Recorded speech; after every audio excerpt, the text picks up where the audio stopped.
Hello everyone, welcome to iQuanta. स्वागत है आप सभी लोगों का। आशा करता हूं काफी अच्छे होंगे। बच्चों, बात करने वाले हैं बड़े इंपॉर्टेंट टॉपिक पर इस वीडियो में, about the human development in India. जी हाँ, ह्यूमन डेवलपमेंट रिपोर्ट देखिए जारी की जाती है। भारत की रैंकिंग हर साल बेहतर होती जा रही है।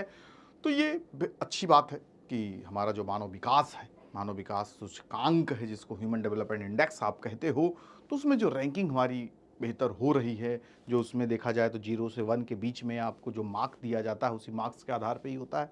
ठीक है, रैंकिंग वगैरह मिलती है। खैर, जो आपके नेबरिंग कंट्रीज़ हैं, लाइक चाइना हो गया, ठीक है, नेपाल हो गया, और कंट्रीज़ ऐसे हैं जिनकी रैंकिंग अच्छी है हमसे, ठीक है, श्रीलंका हो गया।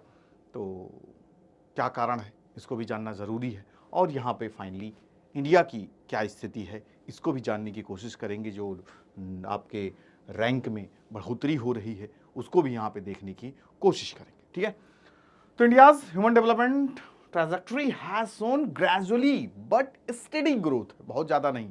पॉइंट देखा जाए तो आप नंबर में भी देखेंगे ना, तो यहाँ पे आप 0.64 यहाँ पे देख रहे हैं। इस बार हमें जैसे 2022 में मिला था तो 64, 65 इतना ही आपका बढ़ता है। ठीक है, तो according to the human development report 2023 2024 में देखोगे इंडिया की जो रैंकिंग थी आपकी, वैल्यू पहले यहाँ पे देखेंगे 0.644 था। उसके आधार पे जो हमें रैंकिंग मिली, 134 रैंक मिला 193 देशों में। कभी कभी आपसे सिर्फ देश भी पूछ लेंगे कितने देशों में रैंकिंग मिली। ठीक है, countries and territories, and improvement from 135th in the 2021। ठीक है, 2021 में जो 135 रैंक थी, ये बढ़ के हमारी 23-24 में पहुंच गई। देखिए यहाँ पे 134-22 में आई, 130 आपकी पहुंच गई है किसमें, 2023-24 में। तो ये अच्छी बात है। The progress reflect India's post pandemic recovery across health, education, income dimensions. इन सब चीज़ों में भी हमने काफ़ी बेहतर परफॉर्म किया है, जिसकी वजह से भी हमारे जो नंबर हैं, जो वैल्यू है, जो रैंक है, उसमें बढ़ोतरी हुआ है। जैसे कि पैंडेमिक के समय में देखिए काफ़ी ज़्यादा नुकसान हुआ, हर एक सेक्टर में काफ़ी नुकसान हुआ, लोगों की नौकरियां चली गई, इनकम गड़बड़ हुआ, लेकिन उसके बाद भी हमने काफ़ी जल्दी रिकवरी किया और अपनी रैंक को बेहतर बनाने में कामयाब हुई। ठीक है, तो report also highlight the persistence challenges of the inequality, gender disparity and digital exclusion that risk diluting the development gains. ऐसा भी नहीं है कि सब कुछ सही हो गया हो। हेल्थ में हमने बहुत बड़े मुकाम हासिल कर लिए, एजुकेशन में कर लिया हूँ, इनकम सबकी पर कैपिटा इनकम ढेर सारी बढ़ गई हो, जिससे रैंकिंग में काफ़ी सुधार हो जाए।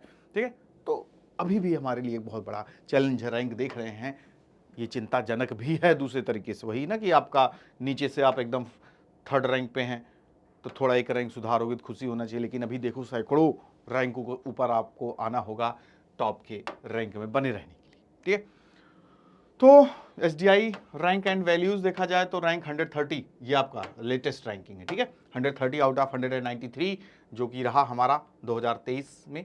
ठीक है, 23-24 वाले में इंप्रूविंग फ्रॉम 133, जो कि 2022 में था। वैल्यू देखिए 0.67 था। ठीक है, 2022 में जो बढ़ के 0.68 हो गया। 67 से 68 ही हुआ, वही ना, मतलब एक पॉइंट नहीं बढ़ा, 0.6 से 0.7 नहीं हुआ। ठीक है, नहीं तो और रैंकिंग में हमारे सुधार हो जाता। तो रैंक काफ़ी देखा जाए तो कम ही बढ़ रहा है, जो इसी के दायरे में आपका बना हुआ है। तो जो हाईएस्ट रैंकिंग वाले होते हैं देखा जाए 0.8, 0.9, जो नॉर्वे हो गए, स्विट्जरलैंड हो गए, सब बड़ी कंट्रीज वगैरह है। ठीक है, हेल्थ एक्सपेक्टेंसी, हेल्थ में देखा जाए तो इसमें भी हमने काफ़ी सुधार किया है। लाइफ एक्सपेक्टेंसी देखिए 72 ईयर्स हो गया है, जो एक समय लेस देन 30-40 ईयर्स हुआ करता था देश जब आज़ाद हुआ था। तो 72 years in the year 2023, the highest since the index was introduce in the year 1990। तो 1990 से ये इंट्रोड्यूस हुआ था, ह्यूमन डेवलपमेंट इंडेक्स वगैरह जो यूएनडीपी के द्वारा शुरू किया गया था। तो तब से देखा जाए तो काफ़ी इसमें हमने विकास किया है, और काफ़ी यहाँ पे भी हमने काफ़ी बड़ी ऊंचाइयों पे पहुँचे। 72 साल अब एवरेज लाइफ एक्सपेक्टेंसी हो गई है। एजुकेशन में भी आप देख सकते हैं, एक्सपेक्टेड ईयर ऑफ स्कूलिंग यहाँ पे 13 साल हो गया है। मीन ईयर ऑफ स्कूलिंग लगभग 7 साल, 6.9 ईयर्स है। ठीक है, ग्रॉस नेशनल इनकम में भी काफ़ी बढ़ोतरी हुई है, और पर कैपिटा इनकम अभी आप देखेंगे, यहाँ पे आप देख ही रहे हैं, जो लगभग देखा जाए तो 9047 डॉलर हो गया है 2003 में, जो कि 1990 में सिर्फ 2167 डॉलर हुआ करता था पर कैपिटा इनकम वगैरह। ठीक है, तो काफ़ी बढ़ गया है, देखिए 3 गुना बढ़ गया अभी रिसेंटली, जो आप डेटा वगैरह देखे होंगे पहले से। Gender and equality, female labour force participation भी यहाँ पे देखा जाए तो बहुत ज़्यादा नहीं है, 41.7% ही है। High over income and gender disparities persist. ठीक है, इनकम में जो देखा जाए तो जेंडर पैरिटी काफ़ी देखने को मिलती है। क्यों? क्योंकि अगर देखा जाए तो सेम पद के लिए सैलरी मेल की ज़्यादा होगी, फीमेल की कम होगी, या ओवरऑल अगर देखते हैं तो मेल को जो सैलरी मिलती है फीमेल के अकॉर्डिंग कभी मिलती है, तो ये आपका इनकम डिस्पैरिटी भी काफ़ी बड़े लेवल पे देखने को मिलती है, leading to the 30% of the loss in the SDI due to inequality. इससे काफ़ी देखा जाए तो नुकसान भी हमें हुआ है। ठीक है, अगर ये बेहतर हो जाए तो हमारी रैंक और वैल्यू काफ़ी बढ़ सकती है। ग्लोबल कंपैरिजन में अगर देखते हैं तो जो हमारे पड़ोसी देश हैं बांग्लादेश के साथ हम सेम रैंकिंग को शेयर कर रहे हैं, वही रैंक बांग्लादेश को मिला है। चाइना हमसे अच्छी रैंकिंग में है, ठीक है, 78th रैंकिंग में है। श्रीलंका हमसे अच्छी रैंकिंग में 89th रैंक पे है। भूटान हमसे अच्छी रैंक पे 125 है। नेपाल हमसे काफ़ी पीछे है, ठीक है, 145 पे। और पाकिस्तान तो आप खुश होगे क्योंकि आप कंपैरिजन इन्हीं से करते हो, आपको तो करना चाहिए टॉप वालों से ना, कम से कम एकदम टॉप से ना करो, नॉर्वे और स्विट्जरलैंड इन सब से ना करो तो कम से कम चाइना से कर लो। चाइना से नहीं कर पाओ कुछ ना करो तो श्रीलंका से कर लो, ठीक है, वो भी नहीं कर पाते, हम लोग सीधा पाकिस्तान करते हैं। यहाँ से हमें खुशी मिल जाएगी, अरे पाकिस्तान तो हमसे काफ़ी पीछे है सर, उसको तो रहना ही चाहिए, वो तो खुद ही डिजर्व करता भाई, उसके पास कुछ है ही नहीं, ठीक है, वो तो बस ऐसे ही। एआई एंड डेवलपमेंट ये रोल प्ले करेगा। India's retain 20% of the global AI researchers up from nearly 0 to in 29। देखिए कि काफ़ी बढ़ गए हैं, highlighting its growing role in AI development. जो 2019 में 0 हुआ करता था, यहाँ पे 20% हम ग्लोबल का शेयर कर रहे हैं, तो बहुत बड़ी बात है, ठीक है। Multi dimensional poverty, multi dimensional poverty का मतलब जो हर क्षेत्र में देखा जाए तो काफ़ी पिछड़े हैं। खाना पीना तो पहले माना जाता, पहले इनकम को ही मेन सोर्स माना जाता था गरीबी का, भाई जिसके पास 2 वक्त रोटी खाने के लिए पैसे ना हो, ठीक है, $2.15 से भी कम पैसा हो पर डे के हिसाब से। लेकिन मल्टी डायमेंशनल में सारी चीज़ें, चाहे शिक्षा हो, एजुकेशन हो, हर एक चीज़ में पूरा अभाव है, उसको बेसिक्स अपना नहीं कवर कर पाया, तो multi dimensional poverty. 135 million Indians existence multi dimensional poverty between 2015-16 से लेके 1921 के बीच में, ठीक है। Regional and social disparities remained significant. अभी भी आप देखोगे लगभग 15 करोड़ के आसपास लोग पूरी तरीके से बिलो पॉवर्टी लाइन के नीचे हैं, जिनको 2 वक्त की रोटी भी नसीब नहीं हो रहा। तो what are the main significance, क्या है important significance of SDI for India? तो पहला, एक इंडिकेटर के रूप में हमारे लिए बेहतर काम करता है। ये indicator for of national progress, कितना देश का विकास हो रहा है, कितनी ऊंचाइयों पे हम बढ़ रहे हैं, किन किन क्षेत्रों में विकास हो रहा है, चाहे हेल्थ हो, एजुकेशन हो, किसी भी क्षेत्र में। तो यहाँ पे हम देखेंगे किसके माध्यम से, इंडिकेटर के तौर पे इसको हम यूज करते हैं, तो उसी में पता चलेगा ना। अब 0.64 नंबर आपको मिला या 0.54 नंबर मिला है, 0.7 हो जाए तो इससे पता चलेंगे ना बढ़ रहे हैं, रैंक से हमें पता चल जाता है। लास्ट ईयर 135 30 बार 30 हो गई, तो मतलब हम विकास किए हैं, बेहतर किए हैं। तो एक इंडिकेटर के रूप में काम करता है SDI. SDI provides a comprehensive measures of India's progress in health, education and income, ठीक है। फिर इंपैक्ट ऑन पॉलिसी फॉर्मुलेशन, किस तरीके से पॉलिसी फॉर्मुलेशन को और बेहतर करें, अच्छा करें, तो इससे पता चल जाएगा। SDI informs policy decisions bye reflecting the effectiveness of the health initiatives, जैसे कि life expectancy in the India reach 72 years in 2023, ठीक है। इकोनॉमिक डेवलपमेंट मेजरमेंट, अभी जैसे अभी आपको पता है ना, 2023 में देखिए $9,000 से ज़्यादा हो गया यहाँ पे, जो कि 1990 में सिर्फ 2167 रुपये ही हुआ करता था। Gender equality and social inclusion भी काफ़ी इंपॉर्टेंट रोल प्ले करेगा जानने को समझने में। एसडीआई हाईलाइट्स जेंडर डिस्पैरिटीज कितना है, मेल फीमेल का पार्टिसिपेशन कितना है, इनकम इक्वालिटी कितना है, ठीक है, जो कि यहाँ पे आप देख रहे हैं ना, इंडिया जेंडर इनक्वालिटी इंडेक्स भी जारी की जाती है, दुनिया भर में क्या स्थिति है। तो अपने यहाँ की जो रैंक मिली है 108 रैंक से बढ़ के हम सुधार थोड़ा किए हैं, 102 तक पहुंचे हैं, ठीक है। तो धीरे धीरे सुधार हो रहा है, यानी ज़्यादा पार्टिसिपेशन हो रहा है। अब 108 से 102 में आए तो 108 में काफ़ी स्थिति खराब, काफ़ी गैप रहा होगा, तो अब काफ़ी कम हो गया, तो रैंकिंग बढ़ रही है। लेकिन अगर देखा जाए अभी इससे हमें पता चलेगा, अभी भी हमारा रैंक जो है सैकड़ा पार है, 100 से ऊपर ही है, तो कम करेंगे हम 2 डिजिट में आएंगे। तो 2 डिजिट में कैसे आओगे, ज़्यादा से ज़्यादा लोगों को जोड़ना पड़ेगा। रीजनल डेवलपमेंट डिस्पैरिटीज भी बड़े लेवल पे यहाँ पे हाथ देखने को मिलेगा। India's SDI index shows disparities in development. Kerala, Tamil Nadu जो कि काफ़ी एडवांस हैं, और उसके साथ अगर आप कंपेयर करोगे जो यूपी हो गया, बिहार हो गया, अभी देखा जाए तो ना आपका डिस्पैरिटी इंडेक्स वगैरह जारी किया गया था, डेवलपमेंट इंडेक्स वगैरह, कौन स्टेट कौन कितना बेहतर परफॉर्म कर रहा है, तो केरला टॉप पे था, नीति आयोग ने किया था, ठीक है। तो यहाँ पे ये सब टॉप मोस्ट स्टेट हैं, बिहार, उत्तर प्रदेश काफ़ी डाउन है, चाहे अपॉर्चुनिटी हो, हेल्थ हो, एजुकेशन हो, सब में काफ़ी पीछे हैं।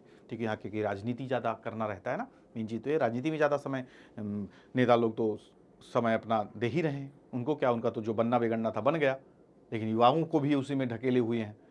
जय श्री राम, अल्लाह अकबर करने से मौका ही नहीं मिलता। ठीक है, वो तो रोटी पेट तो भरेंगे नहीं ना। ऐसा तो है नहीं कि हे राम आपके भरोसे आज हूँ, देखिएगा आ जाए शाम तक 2000 रुपये जेब में दे जाएंगे राम। नहीं, राम तो चाहते हैं कि आप मेहनत करो, कर्तव्य करो, अपने धर्म को पालन करो। धर्म का, आपका धर्म क्या है, वही ना, what is the meaning of religion, what is the meaning of धर्म। तो धर्म का है कि जो आपका कार्य है उसको आप अच्छे से करो। आपका भी कार्य क्या है, पढ़ाई करना, यही आपका सबसे बड़ा धर्म है। हमारा सबसे बड़ा धर्म अभी क्या है, आपको शिक्षा देना, बताना, सही मार्ग पे ले आना, बाहरी चीजों को, बुराइयों से बचाना। तो जो आपका धर्म है, जो आप जिस स्थिति में हो वो सही से निभाना, वो सही धर्म है। लेकिन आज के धर्म की डेफिनेशन ही बदल गई है। ठीक है, आज तो धर्म पूछा था तो भैया हिंदू हो कि मुस्लिम हो, ये धर्म हो रहा है। फिर इससे बात हटती है कि इस जाति के हो, तो अब जाति धर्मों में लोगों को पूरी तरीके से फंसा दिया गया है। तो कहाँ से यहाँ पे पार्टिसिपेशन आप सोच रहे होगा। ठीक है, डिस्पैरिटी तो रहेगी। जो इन सब के चक्करों में नहीं है वो देखिए अपने विकास के माध्यम, तमिलनाडु, अभी देखिए तमिलनाडु के बारे में कल खबर है, $1 ट्रिलियन की इकोनॉमी होने वाली है। पाकिस्तान की जीडीपी से ज़्यादा उसकी इकोनॉमी हो जाएगी अपने यहाँ के स्टेट की। और जो कि पाकिस्तान बोल रहा है कि हमने ये कर दिया, वो कर दिया। Global comparison and international standing, India must advance human development policies to improve its global ranking. अगर आपको कंधे से कंधा मिला के दुनिया के टॉप मोस्ट कंट्री से चलना है तो अपनी यहाँ पे रैंकिंग को सुधार करना होगा। Currently below neighbouring China, China से हम काफ़ी पीछे हैं, श्रीलंका से भी हम काफ़ी पीछे हैं। ठीक है, तो these are the important significance. Next is AI, जो आज के समय पूरी तरीके से छा चुका है, जमाना बदल चुका है। तो AI, artificial intelligence as a catalyst for human development in India. कैसे, बूस्टिंग इकोनॉमिक ग्रोथ। देखिए तो हर क्षेत्र में आपका एआई अपना प्रभाव डाल ही रहा है। तो AI supports automation in the agriculture. अब जहाँ जहाँ पे देखोगे मशीनें आ जा रही हैं, नई नई तरीके से एआई इंट्रोड्यूस हर जगह हो रहा है। चाहे वो एग्रीकल्चर सेक्टर हो, चाहे आपका हेल्थ सेक्टर हो, एजुकेशन सेक्टर हो, हर जगह एआई आ रहा है। चाहे एग्रीकल्चर, मैन्युफैक्चरिंग एंड सर्विसेज, तीनों जगह पे एआई अगर जुड़ गया, मिल गया और इससे बड़े बड़े काम अगर हो गए, तो यहाँ पे देखिए कितना इस प्रोजेक्ट किया जा रहा है। AI is projected to add how much 33.3 lakh crore to India GDP by 2030। 2030 तक लगभग 43 लाख करोड़ जोड़ देगा। ठीक है, लाख में उतना वजन नहीं दिखा, जबकि 1000 से ज्यादा लाख होता है। अभी आपसे कहूं 33,000 करोड़, तो आपको लगेगा सर ये वाला ज्यादा है। लेकिन मान लीजिए आप वो, अगर आप पूरी तरीके से अनपढ़ हो, ठीक है, आपको पता ही नहीं 1000 लाख क्या होगा, तो आपसे पूछूंगा कि बच्चों बताओ कि 43 लाख ज़्यादा होगा, 43,000 ज़्यादा होगा, तो आप कहोगे सर 1000 में ज़्यादा लग रहा है। ठीक है, चलिए आगे बढ़ते हैं। एडवांसिंग हेल्थ केयर भी देखिए काफ़ी बेहतर हो जाएगा। Enhance rural health care by facilitating yearly disease detection and ensuring accurate diagnosis. देखिए आज के समय एआई पूरा आपका सर्जरी वगैरह कर रहा है। ठीक है, तो कितनी बीमारियां, अभी रिसेंटली देखा कोई रिसर्च वगैरह था जो डॉक्टर नहीं पकड़ पाए थे कई सालों से, एआई ने डिटेक्ट कर लिया। तो बीमारियों को डिटेक्ट करेगा, दूर करने की कोशिश करेगा, तो बहुत ज़्यादा हेल्पफुल होने वाला है in the health care sector में। इंश्योरिंग एक्यूरेट डायग्नोसिस करेगा and particularly under served areas, जहाँ पे पहुँच नहीं है, डॉक्टरों की नहीं पहुँचे, आपके इक्विपमेंट्स की नहीं पहुँचे, तो वहाँ पे ये हेल्प कर सकता है। ठीक है, ट्रांसफॉर्मिंग एजुकेशन, एजुकेशन के क्षेत्र में रेवोल्यूशन ला सकता है। Offer real time adaptive learning experiences that help bridge learning gaps for the student in underserved gains regions. ठीक है, तो जहाँ पे पहुँच नहीं है, देखो एआई के माध्यम से नए नए सॉफ्टवेयर बनाए जा रहे हैं, नए नए टूल्स बनाए जा रहे हैं, जो बच्चों को यहाँ पे हेल्प करेगा। दीक्षा प्लेटफॉर्म बनाया गया है जो पूरी तरीके से बच्चों को क्या करेगा, अवेयर करेगा। ठीक है, next is strengthening governance helps to detect mule accounts in the digital fraud and promotes inclusive e governance through RBI's mule hunter AI and ब्राह्मणी प्रोजेक्ट। अभी रिसेंटली देखिए कई सारे भाषाओं पे काम कर रहा है। Promoting inclusion, AI driven dashboards in schemes like, क्या क्या एस्पिरेशनल डिस्कस प्रोग्राम्स हैं जो कि हेल्प करेगा identify service gaps and monitor development outcomes for the marginalised communities. बहुत सारी मार्जिनल कम्युनिटीज़ हैं जो आपकी, इनको देखिए सर्विसेज नहीं मिल पाती, सेवाएं नहीं मिल पाती। इसलिए देखिए अभी हमने पढ़ा डिजिटल एक्सेस को फंडामेंटल राइट आपका कर दिया गया है। What are the main challenges? Challenges भी तो आएंगे और उनको कैसे फेस किए जाएंगे हम आगे देखेंगे। चैलेंजेस क्या हैं यहाँ पे एसडीआई को बेहतर करने में? तो कई सारे हैं। देखिए इनकम इक्वालिटी है, एक तबका है कि अमीर पे अमीर होते चला जा रहा है, एक तबका है गरीब का गरीब होते चले जा रहा है। ठीक है, तो इनक्वालिटी को हमें पाटना पड़ेगा।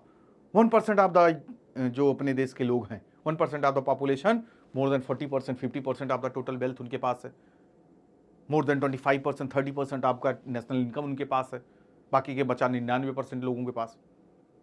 किसी के पास इतना पैसा हो गया है, इतना करप्शन हो गया है, लूट के रखा हुआ है कि पैसा खराब ना हो जाए, दीमक ना लग जाए तो केमिकल मंगा के उस पर डाल रहा है। कितने लोग के पास देखो 200 रुपए भी पर डे नहीं आ रहे हैं। ठीक है, उसके पास 2000 करोड़ है, किसी के पास 2000 रुपए नहीं है घर पे। ठीक है, तो ये इनक्वालिटी को पाटना पड़ेगा और ऐसा जब तक नहीं होगा तो आप कैसे आगे बढ़ोगे भाई? जब जो नीचे वाले के पास जो पैसा नहीं, जब तक पैसा नहीं आएगा ना अपना हेल्थ अच्छा कर सकते हैं, ना एजुकेशन अच्छा कर सकते हैं, ना अपने जीवन लिविंग स्टैंडर्ड अच्छा कर सकते हैं। और यही सब these are the main indicators for the calculating of SDI. ठीक है, तो करना ही पड़ेगा, नहीं तो फिर ऐसे ही रोना पड़ेगा। जेंडर इनक्वालिटी देखा भाई, रैंक वगैरह देखिए धीरे धीरे सुधर रही है, लेकिन ये भी एक बहुत बड़ा चैलेंज हमारे लिए। जब तक लोगों का पार्टिसिपेशन नहीं होगा, जेंडर इक्वालिटी नहीं आएगी। हर जगह नारे तो लिख देते हैं हम लोग, हर बच्चे का लक्ष्य महान, लड़का लड़की एक समान, बेटी बचाओ बेटी पढ़ाओ। तो लिखने से, स्लोगन लगाने से कुछ नहीं होगा। जितना फंड इसमें लगाया जाता है गवर्नमेंट का, वही पूरा नहीं यूज होता। और फंड भी जितने अलॉट किए जाते हैं, आधा पैसा तो अभी देखिए रिपोर्ट वगैरह आई थी ना, बेटी बचाओ बेटी पढ़ाओ का आधा फंड तो एडवर्टीजमेंट में ही लगा दिया गया। ठीक है, तो कहां से आगे काम होगा, बेहतर होगा स्थिति? रीजनल डिस्पैरिटीज को भी बेहतर करना होगा, जो अनइवन है पूरी तरीके से। कुछ स्टेट्स ऐसे हैं जो टॉप मोस्ट बैठे हुए हैं, केरला हो गया, तमिलनाडु हो गया, $1 ट्रिलियन की इकोनॉमी होते चले जा रहे हैं, सब कुछ बेहतर है। कुछ हैं भीख टाइप मांग रहे हैं, हमको पैसा दे दो, हमें स्पेशल स्टेटस का दर्जा दे दो, जबकि आपके पास सबसे ज्यादा रिजर्व है, सबसे ज्यादा मैन पावर है दुनिया भर में। आप चाहे हो यूपी बिहार वाले ना रहो तो इकोनॉमी ना चल पाए, ना अपने देश की ना दुनिया की, उसके बाद भी स्पेशल स्टेटस का दर्जा मांग रहे हो। क्या कमी है तुम्हारे पास? तो उस चीज को भी यहां पे बेहतर करना पड़ेगा। सरकार को भी ध्यान देना, वहां की गवर्नमेंट को भी ध्यान देना पड़ेगा ना। आप रोजगार दो वहां के लोगों को, अपॉर्चुनिटीज दो, हेल्थ अच्छा करो, एजुकेशन अच्छा करो, तो लोग क्यों जाएंगे इधर उधर? अगर वहां पर अपॉर्चुनिटीज रहेगी तो लोग काम करने नहीं जाएंगे, हेल्थ अच्छा रहेगा तो बाहर इलाज कराने नहीं जाएंगे, एजुकेशन अच्छा रहेगा तो बाहर पढ़ने नहीं जाएंगे, सब कुछ आपके यहां ही होगा। तो फिर आप भी सबकी तरह आगे हो जाओगे। बाहर की जो अदर स्टेट्स हैं जो टॉप मोस्ट पहुंचे हैं, कहां पहुंचे हैं? उन्होंने अपने आप को, खुद को विकास किया है। लेकिन यहाँ पे कास्ट सेंसस के लिए पीछे पड़े रहोगे, धर्म क्या है, जाति क्या है, यही आपकी राजनीति है, तो कहां से विकास होगा? तो फिर तो हाथ तो फैलाना पड़ेगा ना, हमें स्पेशल स्टेटस का दर्जा दे दो, शर्म आनी चाहिए। मगध साम्राज्य दुनिया में बोलबाला था, one of the wealthiest and prosperous. हिम्मत नहीं हुई अलेक्जेंडर की आने की, ईस्ट में पूरब की तरफ बढ़ने की, वहीं से चला गया, झेलम से ही निकल लिया, पीछे चला गया वापस। क्यों? विशाल सेना, सबसे ज्यादा वेल्दियस, पावरफुल। तो आज वही मगध साम्राज्य हाथ फैला रहा है। ठीक है, तो ये स्थिति कैसे आई? यहाँ की सरकार से, लोगों से। तो वो बेहतर करना होगा, तभी डिस्पैरिटीज खत्म होगी। Poor health outcomes in rural areas, yes, अच्छे वो नहीं है, आपके क्लिनिक तक एक ढंग का नहीं है आपके एरिया में, आपके गांव में, आपके ब्लॉक में, कि ढंग से आपका इलाज हो जाए, आपका जांच पड़ताल हो जाए। शहर में जाओ, शहर में गओ, वहां पे लूटी मचा, स्कैम अलग से पड़ा हुआ, छोटी छोटी जांच पड़ताल के लिए हजारों रुपए आपको देने पड़ रहे हैं, जबकि ये सब सरकार की तरफ से फ्री होना चाहिए। कहीं भी आपको एक बढ़िया सरकारी अस्पताल दिख जाए तो बताइए। जब जमीन सरकार की, जब सारे पैसे सरकार के सारे पास सारी चीजें हैं, क्या न कर ले जो सरकार चाहे। 1000 करोड़ लाख करोड़ में तो बात ही नहीं होता, $1 ट्रिलियन में बात होती है। कितना पैसा लगता है अस्पताल बनाने में? एक बढ़िया, कभी देखा आपके सरकार का मल्टी फैसिलिटी हॉस्पिटल वाला हो? हर जगह का आपको ये नाम, धमकाने नाम, सुपर स्पेशलिटी हॉस्पिटल दिखेगा। सरकार क्यों नहीं बनाती? क्या उसको जगह नहीं मिला? पैसा है नहीं उसके पास, लेकिन प्राइवेट सेक्टर ही पूरा जुड़ा हुआ चेन, सारा पैसा वहां से आएगा, सरकार के खाते में अलग से जाएगा। तो सरकार क्यों मोल ले? वहां से आम आदमी को लूटो, यहां सरकार का जेब भरो, चलाते रहो अपना धंधा। ये चल रहा है। तो एक आम इंसान कहां से करा पाएगा अपनी इलाज? ठीक है, तो ये और गांव एरिया में तो स्थिति काफी नाजुक है। लाइफ एक्सपेक्टेंसी बढ़ रही है, but rural areas continues to face significant health challenges. एक एम्बुलेंस तक नहीं रहता अस्पतालों में, छोटे मोटे अस्पतालों में नहीं रहेगा, बड़े में भी तो नंबर नहीं लगता, क्राइसिस वहां पर भी रहती है। नॉर्मल आप अगर पहुंच जाओ ब्लॉक लेवल पे या आप पहुंच जाओ टाउन लेवल पे, आपको एम्बुलेंस नहीं मिलेगा। किसी की तबीयत खराब हो गई, किसी की डेथ हो गई, तभी अभी रिसेंटली आपने एक वीडियो देखा होगा ना कि एक घर की बच्ची 15-16 साल की बच्ची रहती है, डेथ हो जाती है, भाई उसको अपने कंधे पे लाद के बाइक से लेके जाता है, एम्बुलेंस नहीं है हॉस्पिटल के पास। ये तो हमारी हेल्थ केयर या हमारी गवर्नेंस की स्थिति है। कहां से हम विश्व गुरु बनेंगे? कहने से थोड़ी ना कोई चीज होता है, दिखना भी तो चाहिए ना सारी चीजें।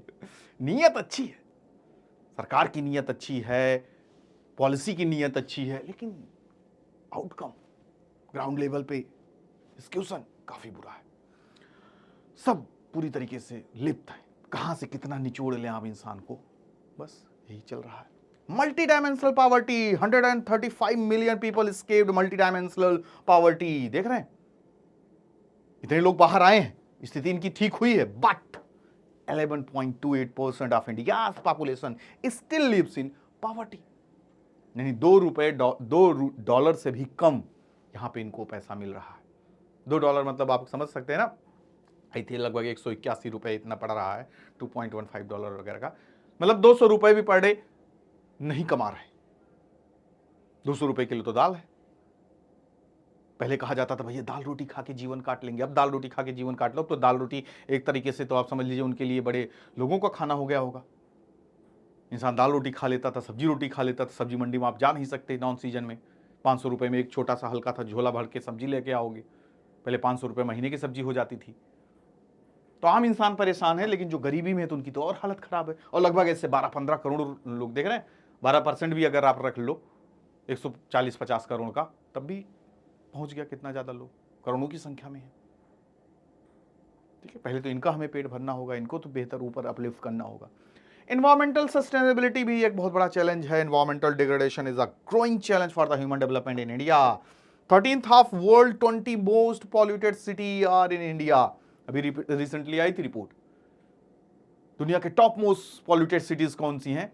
सब तिरंगा ही तिरंगा। अरे 20 में 13 तिरंगा आपको दिखेगा, 20 कंट्रीज के फ्लैग में 13 तिरंगा दिखेगा, तो हमें पूरा तिरंगा ही नजर आएगा।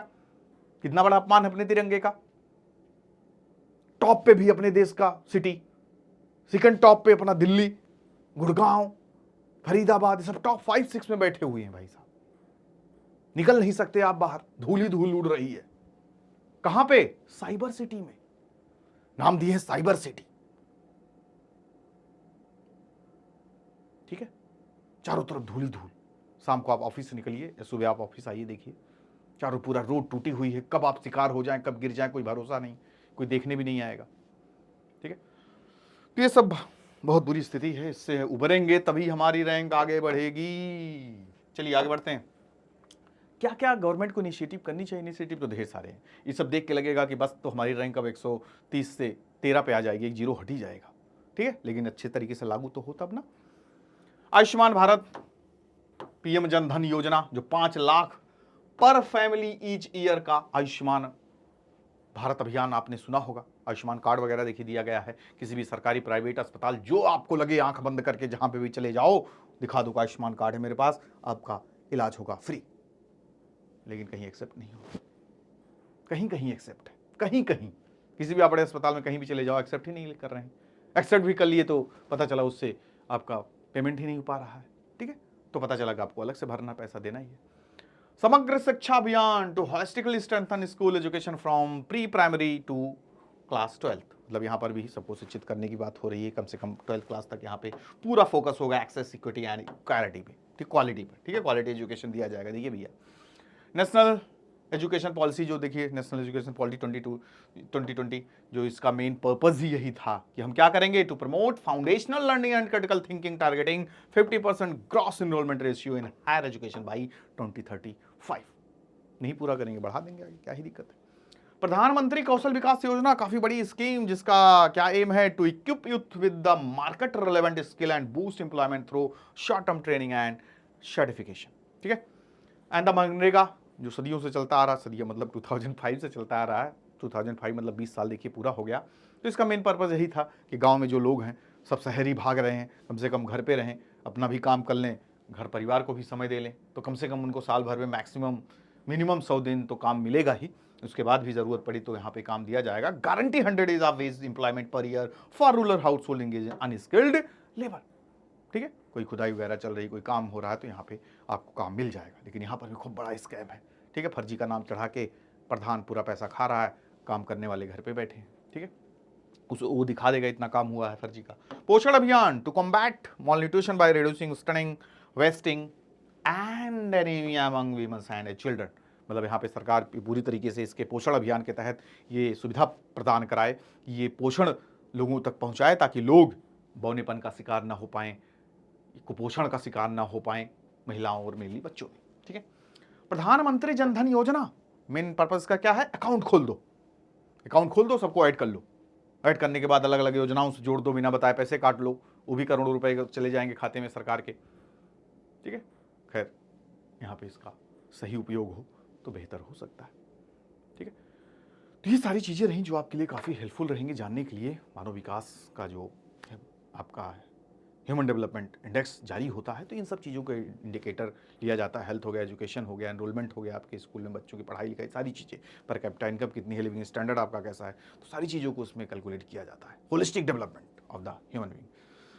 तो रैंक जानना चाहिए, पता लगेगा, इंडिकेटर के रूप में काम करता है और आपके लिए भी काफ़ी इंपॉर्टेंट रहेगा आने वाले एग्जाम में। तो ज़रूर इसको पढ़िए, जानिए, समझिए और अपनी बातों को रखिए। मिलते हैं नेक्स्ट वीडियो में नए टॉपिक के साथ। Bye bye, take care to all of you, good luck.